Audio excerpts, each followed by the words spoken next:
A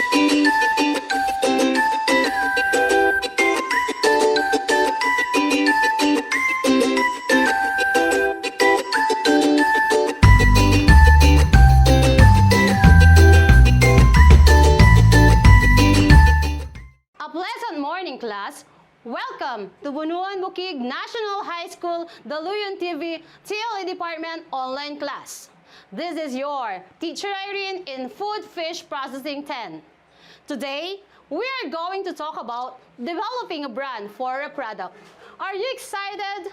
If you are, then come and join me as we bring to light the features on how to develop a good brand for a product. Let's have a warm-up activity to get you going with our lesson for today. This activity is called Word Finder. Look at the letters shown on the screen and form as many words as you can in 1 minute.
Did you find the same words as I did?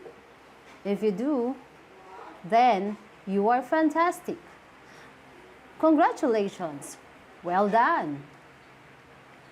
The objectives of our lesson for today are to identify the benefits of having a good brand, enumerate recognizable brands in the town or in the province, enumerate the criteria for developing a brand, and generate a clear, appealing product brand. So let's get started by answering the review part. The purpose of this activity is to recall the past lesson. In the review, you're going to arrange the steps in product concept development by putting the correct letter in the box. Are you ready? Let's do it in 3, 2, 1. If your answer in number 1 box is letter C, you are correct. For number 2 box, the answer is correct letter is G. Good job. In number 3 box is letter A. For number 4 is letter H. For number 5, it's letter D. For number 6, it's letter B. And number 7 and 8 is E and F respectively.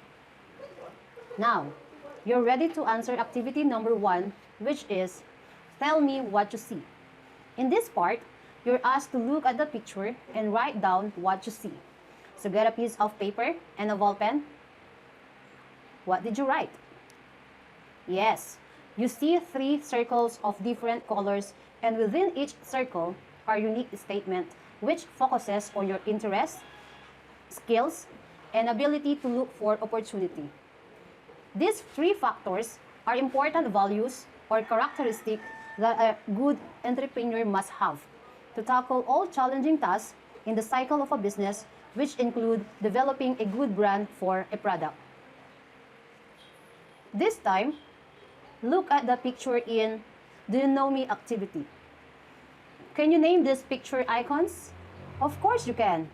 You can see logos for Jollibee, Nike, McDonald's, Starbucks, Coca-Cola, Pizza Hut, Toyota, and Bear Brand. What do these logos tell you? Yes, they tell us the different brands of a product for sale in the market which are unique in design and values. Why is a brand important? What does it do to a business or a company? And how do you develop a good brand for a product? Stay with me as we unravel the secrets on how to develop a good brand for a product. What is a brand?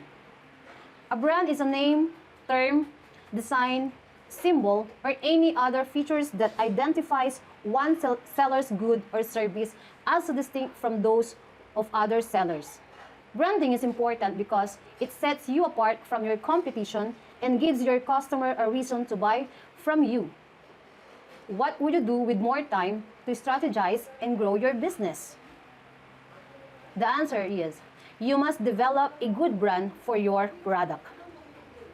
Can you guess the qualities of a good brand?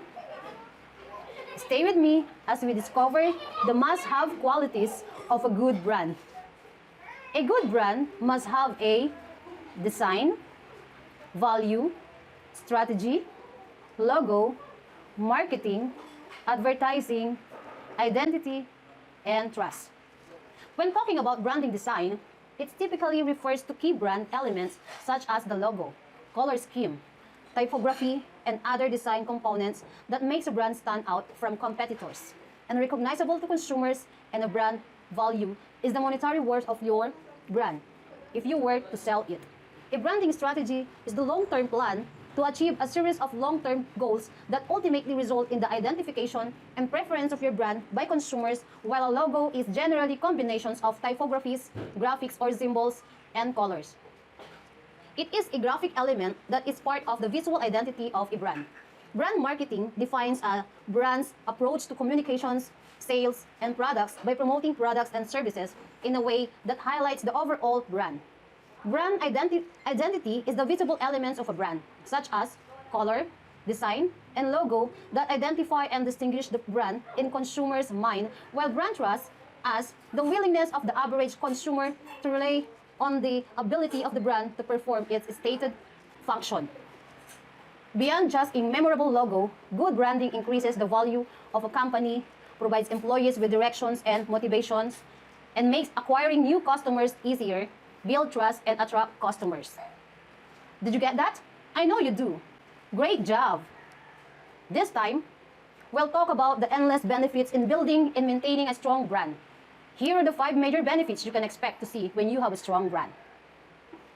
Number 1, customer recognition. Having a strong brand works to build customer recognition. This means when a customer is shopping for a particular product or considering a company to perform a service, they recognize your company in the running. Consumers are far more likely to choose a brand that they recognize over something unfamiliar, even if they don't know a great deal about your company at a time. Next, competitive edge in the market. Your brand is what differentiates you in the marketplace. When customers recognize and back your brand, it helps lend a competitive edge to your company. The more recognition you receive and the more you build your brand, the more you will find that your brand elevates and is competitive with other well-known brands. Number 3, we have the easy introductions of new products. When you already have a strong brand and loyal customers, it is often easier and less expensive to introduce new products or test them out before you further invest in them.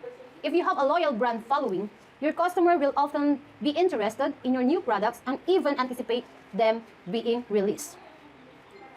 Number 4, the customer loyalty and shared values. The recognition and elevation that a strong brand builds upon all lend to greater customer loyalty. Customers are attracted to brands that they share values with.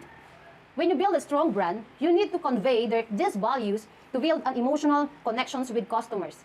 Brand loyalty often lasts a lifetime and even transfer to future generations. Lastly, we have the enhanced credibility and ease of purchase. Having a strong, well-known brand enhances your credibility with customers, your industry, and the marketplace as a whole. As you build your credibility, you also build recognition, loyalty, and competitiveness. Everything goes hand in hand, and you'll find that your credibility has a direct connection to customers' ease of purchase. We want to buy from companies we like, know, and trust. If your brand is credible, you're far more likely to get the sale. So class, we should always be vigilant with what we do in order to protect ourselves from getting the coronavirus. Let us always follow the health protocols given to us by the DOH and hoping and pray that this pandemic will be over soon. But before we go on with our discussion, let me give you a gentle reminder on how you can protect yourself from COVID-19 virus. Let's watch this short video. COVID-19 has changed a lot of things, but you and your family still have to eat. Going to the grocery store? Here are some tips. First, check the status of the store. Is it open for shoppers, for pickup, or for home delivery only? Also, stores might have special shopping hours for seniors and those with health challenges. If you go, make a shopping list in advance so you don't spend more time in the store than you need to. This will help protect both you and the grocery store staff. Buy just 1 to 2 weeks worth of groceries at a time.